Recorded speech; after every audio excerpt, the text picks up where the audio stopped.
lama. Yang kedua minta dalam hal ini dibuka hasil lab forensiknya, itu akan tertera gitu bagaimana keterkaitan antara yang dilaporkan klien kami 4 orang ini dan 4 peristiwa yang kami sebutkan tadi.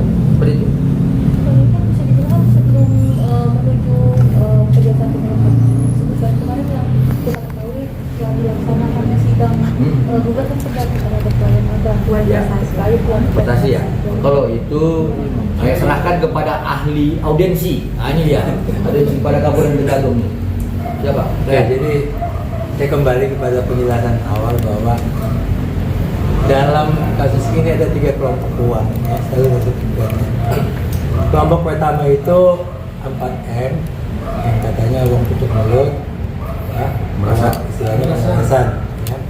Itu yang sekarang tadi dibahas sudah menjadi P21. Ya.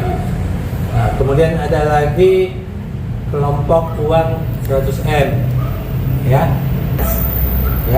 kan kemarin saya bahas juga ya. Kata P21 berarti kan itu yang 100M nya lunas. Ada lagi 4M masalah lawan prestasi. Kami sudah selalu mengatakan bahwa tidak pernah ada perjanjian, baik tulisan baik lisan, ya. Apalagi dia mengatakan selalu kalau menyampaikan kepada media, ya lisan ya. Ini zaman now ini, kalau zaman dulu sih iya, belum ada pulpen, belum ada kertas, jadi orang tuh komunikasinya lisan. Tapi zaman sekarang ini kan ada pulpen, ada kertas, harusnya kan perjanjian ditulis, ya. Nah, kami katakan tidak ada. Kemudian kami baca gugatannya. Dalam gugatan ini tidak jelas juga adanya perjanjian, tidak ada.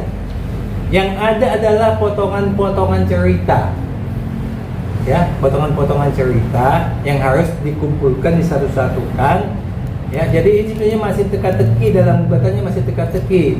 Kalau bahasa Bataknya itu pusel, ya, tahu pusel ya? Nah, itu bahasa Batak itu pusel itu. Jadi itu harus disusun supaya menjadi satu kesatuan. Dalam hal ini di pihak kami ada Dr. Reza, ada Dr. Mufid. Di pihak mereka ada Nikita, ada Mail, ya. Jadi 4 potongan lah yang saya ceritakan, yang potongan-potongan lain nggak usah terlalu banyak.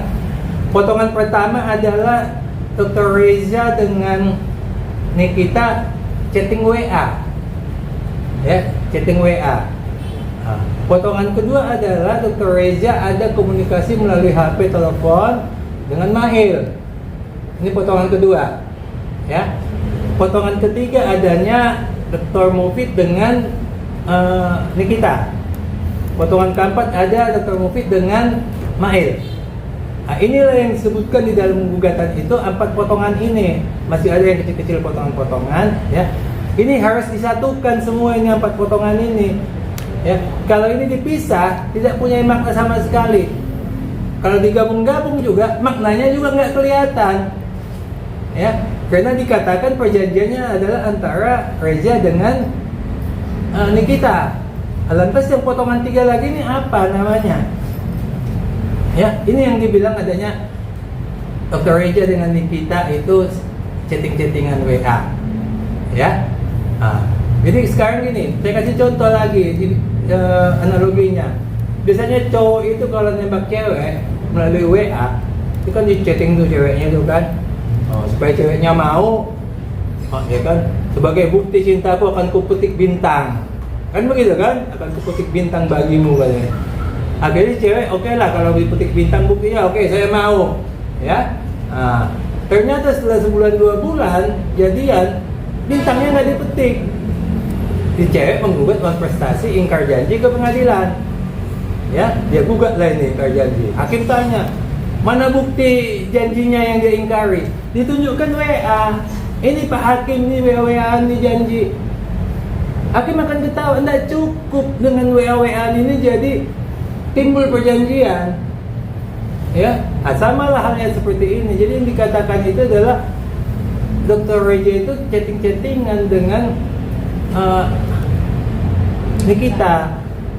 Cuman ada potongan 3 lagi, ada teleponan dengan Mahil, ada teleponan lah. Jadi ini jadi teka-teki ini. Jadi pusel, tahu pusel ya, bahasa Batak gitu. Jadi harus disusun-susun.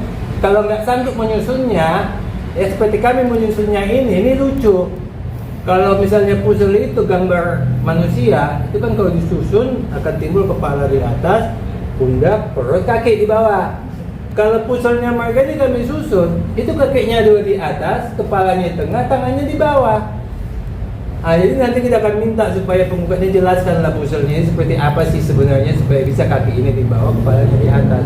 Kalau dia nggak bisa jelaskan ini puzzle, hakim akan berpendapat seperti kami juga, kakinya di atas, kepalanya di tengah, tangannya di bawah. Ya, jadi seperti itulah. Kalau dia memang nanti bisa buktikan chatting-chattingan WA-nya ini, itu yang selalu saya katakan. Kalau memang bisa buktikan, kita akan kasih. Kalau dimenangkan oleh hakim, kita kasih apa? Itulah 3 kelompok uangnya. Berarti bisa dibilang menghukum ya? Ya. Melakukan prestasi ini.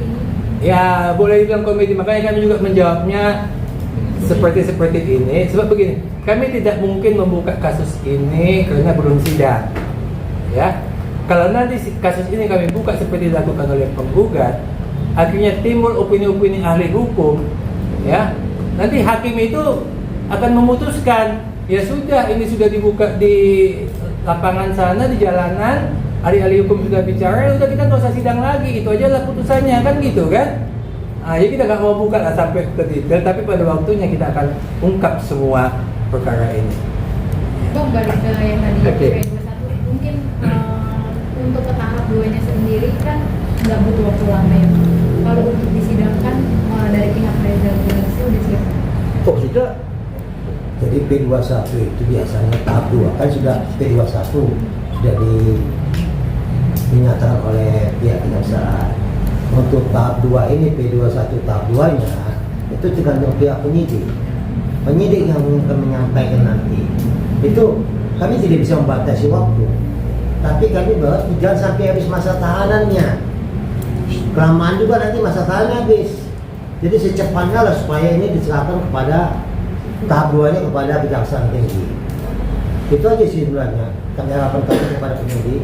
Udahlah, kita ambil sikap supaya proses hukumnya jelas. Kami juga berharap bahwa ini bisa dibahas secepatnya ke proses pengadilan supaya jelas. Benar nggak ada pembahasan ini? Sekarang masyarakat pun ingin tahu.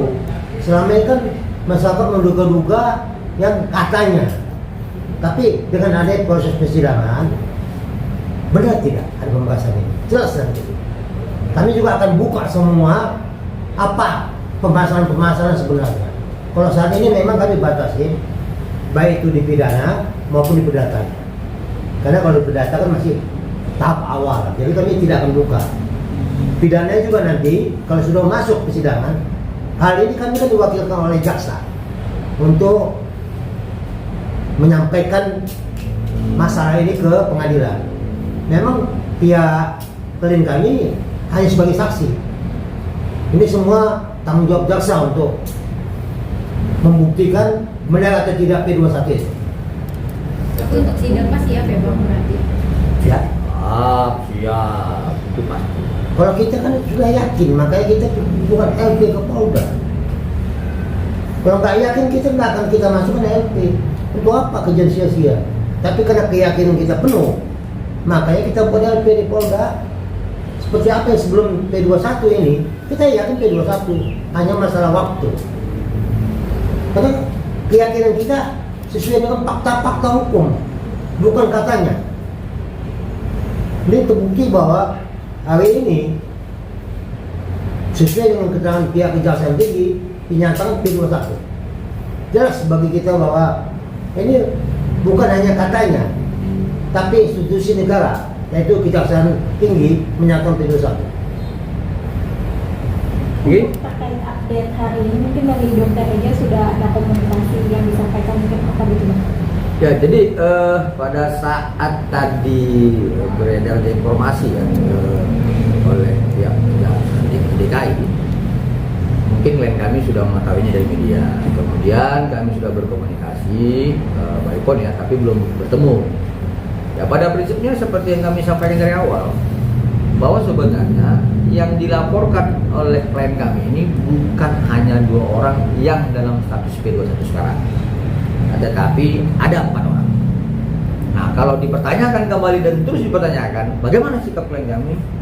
Kecewa dong. Ya, kenapa? karena dia melaporkan 4 orang dengan 4 peristiwa yang dia harapkan adanya lebih dari 2 tersangka seperti itu. Tetapi tetaplah ini kita serahkan